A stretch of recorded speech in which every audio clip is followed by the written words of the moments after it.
Hey guys, and welcome back to chapter 14 of Caraval. When Scarlet was 11, she'd been wildly in love with castles. It didn't matter if they were made of sand, or stone, or bits of imagination. They were fortresses, and Scarlet imagined if she lived in one, she'd be protected and treated like a princess. Tella had no such romantic notions. She did not want to be cosseted, or spend her days locked away in some musty old castle. Tella wanted to travel the world, to see the ice villages of the far north and the jungles of the eastern continent.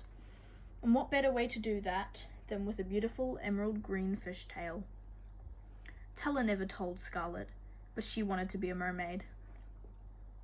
Scarlet had laughed so hard she'd cried when she'd discovered Tella's hidden cache of picture cards, all of them with glittering mermaids and mermen. After that, whenever they fought, or Tella teased Scarlet, Scarlet was tempted to taunt her about being a mermaid. At least castles were real, but even Scarlet, who at the time still had impractical dreams and an untethered imagination, knew mermaids did not exist. But Scarlet never said a word. Not when Tella teased her about her castles, or about her growing fixation with Caraval. Because Tella's fantasy of being a mermaid gave Scarlet hope, that despite their mother's abandonment, and their father's lack of love, her sister could still dream, and that was something Scarlet never wanted to destroy. "My sister's picture cards were a very particular collection," she told Julian. Tella would not have had a picture card with a castle on it.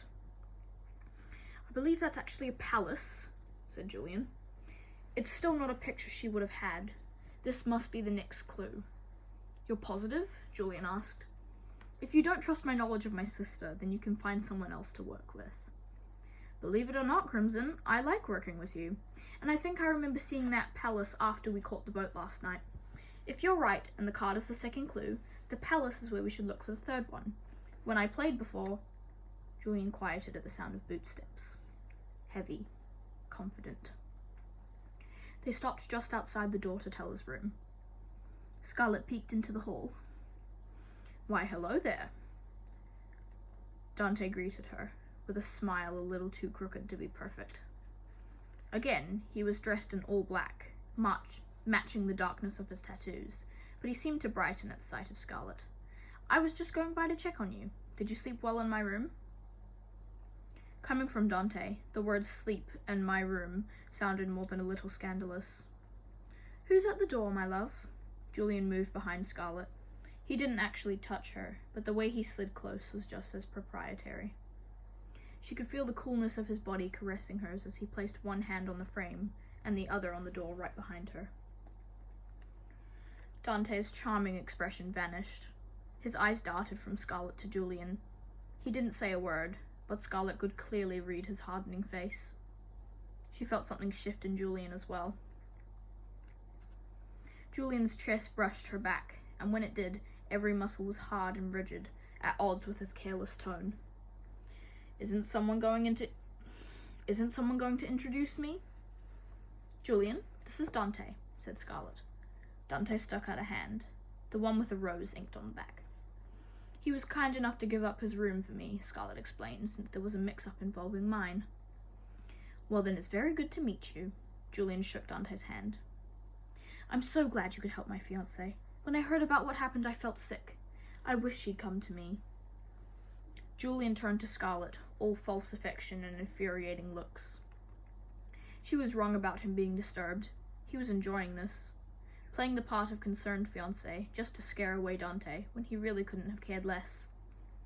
Scarlet looked back up at Dante, hoping to find a good way to explain she hadn't really lied, but he no longer looked at her, and his handsome face had shifted from upset to a disturbing shade of indifferent, as if she had ceased to exist. "Come on, love," Julian whispered. "We should move aside so he can get a look." "That's all right," Dante said.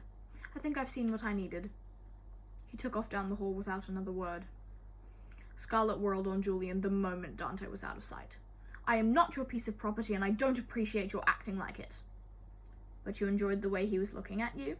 Julian gazed down at Scarlet, blinking thick, dark lashes as he gave her an intentionally lopsided smile. "You think he practices that look in a mirror?"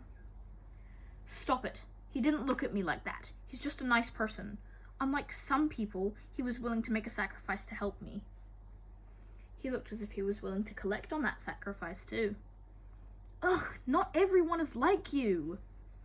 Scarlet marched out the doorway and down the hall, gripping the second clue, Teller's picture card.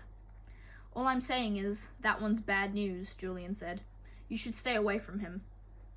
Scarlet stopped at the top of the stairs, squaring her shoulders as she turned to Julian, clearly recalling the hungry look on his face when she caught him in the bowel room with Teller. As if you're any better. I'm not saying I'm a good man, Julian said, but I don't want any of the things from you that bloke does. If I did, I'd tell you to stay away from me too. He won Caraval last time I played. Remember what I said about this game costing people? Even winning comes with a price, and his triumph cost him a lot. My bet is he'll do anything to win the wish and try and get back everything he lost. If you think my moral compass is damaged, his doesn't exist. Oh, if it isn't the happy couple! The pretty, dark-skinned girl clapped excitedly as Scarlet and Julian climbed into her boat. The last thing Scarlet felt like doing was pretending to be Julian's blissful bride-to-be, but she managed to add some sugar to her voice. Weren't you on a unicycle last night? Oh, I do a lot of things, the girl said proudly. Scarlet remembered Julian's warning about her, but as the girl started to row, it was difficult to think she was made of anything other than genuine cheer. Much friendlier than the sailor girl from the night before. Perhaps Julian just didn't like anyone who seemed pleasant. Although, he was now amiable enough to this girl. After flashing her the picture card with their destination, he inquired after her name. Joven, but people call me Jo, said the girl. As she rowed, Julian asked more questions and laughed at her jokes. Scarlet was impressed with how polite he could be when he wanted, though she imagined most of it was just to get information. Joven pointed out all sorts of sights. The canals were circular, like a long apple peel spread out around curving lantern-lit streets, full of pubs, piping russet smoke, bakeries shaped like cupcakes, and shoes wrapped in colours like birthday presents. Cerulean blue. Just gonna read that again. The canals were circular, like a long apple peel spread out around curving lantern-lit streets, full of pubs piping russet smoke, bakeries shaped like cupcakes, and shops wrapped in colours like birthday presents. Cerulean blue, apricot orange, saffron yellow, primrose pink. While the canals remained midnight dark, glass lanterns lined the edges of each building, emphasizing the brilliant colours as people bustled in and out. Scarlet thought it looked like a sort of jolly dance to the various kinds of music that played. Harps, bagpipes, violins, flutes, and cellos. Each canal had a different instrumental heartbeat. There's a lot to see here, said Joven. If you're willing to pay and you look hard enough, you'll find things on the isle you won't come across anywhere else. Some people just come here to hunt through shops and don't even bother playing the game. Joven continued chattering, but her words were lost as Scarlet spied what seemed to be a commotion on the corner of one street. It looked as if a woman was being dragged out from a shop forcibly. Scarlet heard a cry, then all she could see was a cluster of people pulling at the woman, made of thrashing arms and kicking legs. What's going on over there? Scarlet pointed. But by the time Joven and Julian looked, someone on the street had snuffed out all the nearby lanterns, concealing whatever Scarlet had witnessed in a curtain made of night. What did you see? Julian asked. There was a woman in a dove-grey dress, and she was being dragged out of a shop. Oh, that was probably just a street show, Joven said merrily. Sometimes performers do that to spice things up for the folks who were just observing. Probably made it seem as if she'd stolen something or was going mad. I'm sure you'll see more like that as the game goes on. Scarlet almost whispered to Julian that it looked very real, but hadn't she been warned about that when she'd first entered the game? Joven clapped again as she stopped rowing. Now, here we are, the palace on the card, otherwise known as Castillo Maldito. For a moment, Scarlet forgot about the woman. Lines of gleaming sand stretched up into a palace shaped like a colossal birdcage, covered in curved bridges, horseshoe-shaped arches, and rounded domes, all dusted with gold-like flecks of fallen sunshine. The picture card had not done this place justice. Rather than being lit by candles, the structure itself glowed. It filled everything with light, making it brighter there than anywhere else, as if they'd found a spot of land that managed to bottle streams of daylight. "What do we owe you for the ride?" Julian asked. "Oh, for you two, there's no charge," said Jovan, and Scarlet realized this was probably another reason why he'd been so kind to her. You'll need all you have inside there. Time goes even faster in the Castillo." Jovan nodded to the two massive hourglasses flanking the Sand Palace's entrance, each more than 2 stories high and filled with churning ruby beads. Only a small fraction of the beads were at the bottom. "If you've noticed, the nights and days on this isle are shorter," Jovan went on. "Certain types of magic are fueled by time, and this place uses a lot of magic, so make sure you use your minutes wisely when you go inside." Julian helped Scarlet out of the boat. As they crossed over the arched bridge and past the massive hourglasses, Scarlet wondered how many minutes of her life it would take to form one bead. A second in Caraval seemed richer than an ordinary second, like that moment on the cusp of sunset, when all the colours of the sky coalesce into magic. "We should look for the type of place your sister would be attracted to," said Julian. "I wager that's where we'll find the 3rd clue." She thought of the note tied to her key. "Number 3, you must earn." Beyond the hourglasses, the path on their right led up into a series of golden terraces, which formed most of the Castillo. From below, they looked like libraries, full of the kind of antique books Scarlet felt people were always saying not to touch.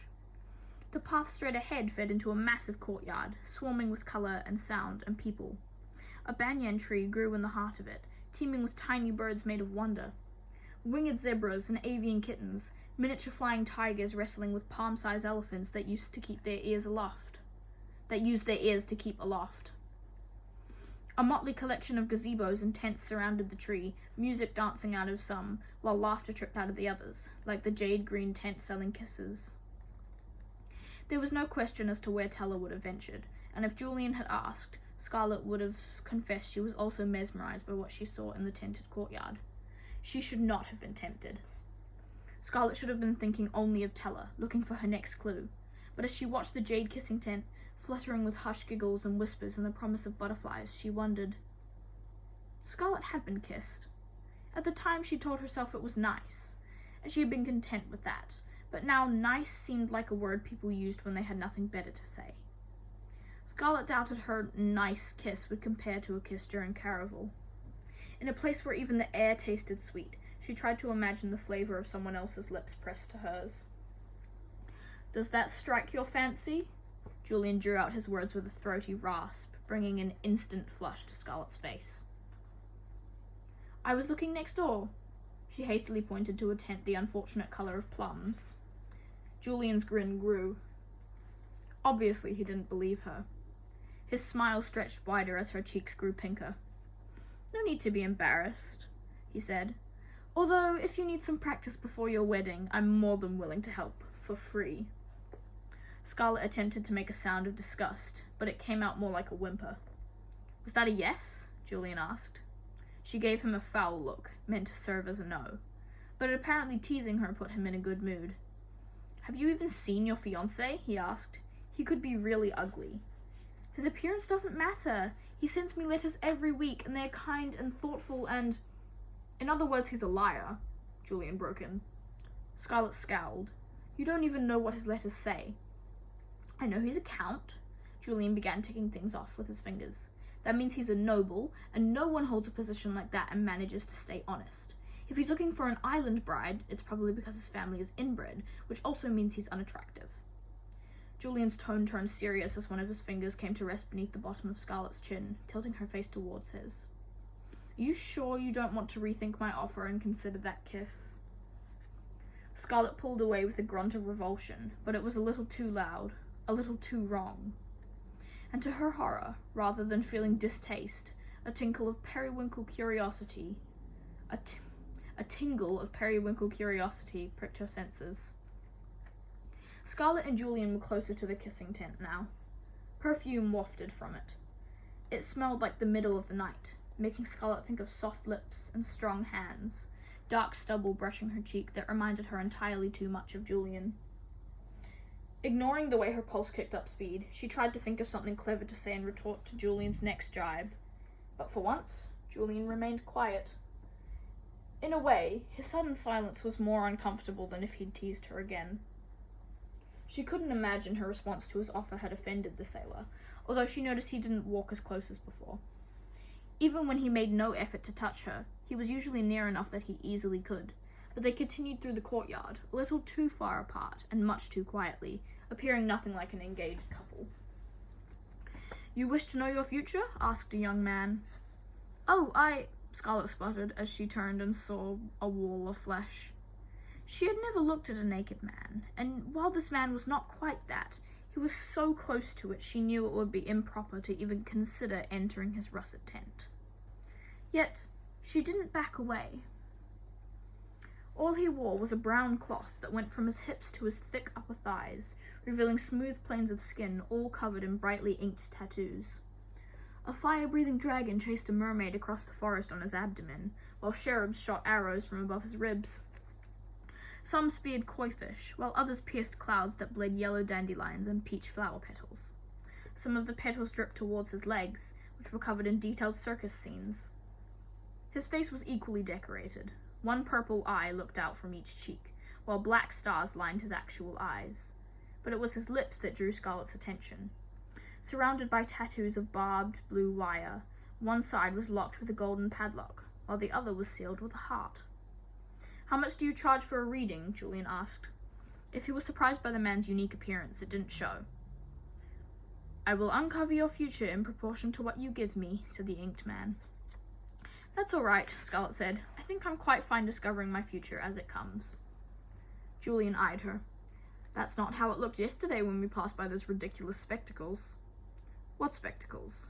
"You know, the different colored ones that could see the future." Scarlet remembered now. She'd been intrigued, but she was surprised he'd noticed. "If you want to go in, I can keep looking for clues."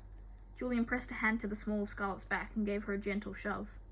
She was about to argue. Putting on spectacles was not the same as entering a darkened tent with a half-naked man. But yesterday she'd lost Teller because she'd been too frightened to strike a bargain. If the third clue needed to be earned, maybe she could earn information about the future, about where she would find Teller. "Do you want to go in with me?" Scarlet asked. "I'd rather my future remain a surprise." Julian cocked his head toward the kissing tent. "When you're done, I'll meet you over there." He blew her a taunting kiss, which made her think maybe all the earlier awkwardness was just inside of her head. "I'm not sure if I'd agree with that," said the tattooed man. Scarlet could have sworn she hadn't spoken aloud. Surely this man couldn't have read her mind. Or maybe he'd only guessed that statement could easily apply to whatever it was she'd been thinking. Another way to trick her into entering his darkened tent.